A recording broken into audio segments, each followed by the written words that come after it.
Sa Bangsamoro Autonomous Region in Muslim Mindanao, tatalakayin ngayong araw ng Senado. Detalye na balita mula kay Jun Di Makutang, RS19. Assalamualaikum, Jun. Alaikumussalam, Kuyang Angel.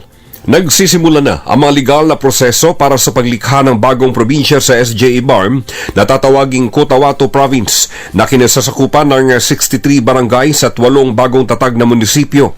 Isa sa mga resource person na inimbitahan para sa gagawing Senate hearing ng Local Government Committee led by Senator J.B. Ejercito ay si Bangsamoro Parliament Member Kelly Antao Alhaj.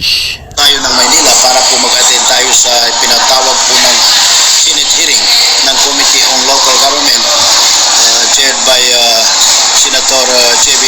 Ejercito, na kung saan isa po tayo sa mga resource person na iniimbita nila. So inshallah, ito'y manalangin na ito'y magtagumpay dahil po ang hinangad natin na magkaroon tayo ng sarili nating probinsya, na probinsya na masabi natin na ating na kung saan ito ay resulta ng ating struggle for right to self-determination.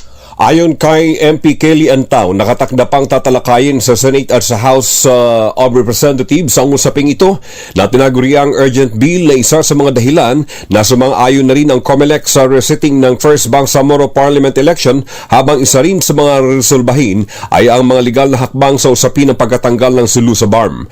Batay sa proposed name sa resolusyong ipinasa ni MP Kelly Antao ay ang pangalang Moro Province at Cotabato Province. Subalit, napagkasunduan sa kanilang plenary session ang Cotabato Province at sa sandaling umpisahan umano ang public hearing at may mga mag-propose pa na ibang pangalan. Welcome naman umano ito sa Committee on Local Government as long na mapagkasunduan ng concerned committee.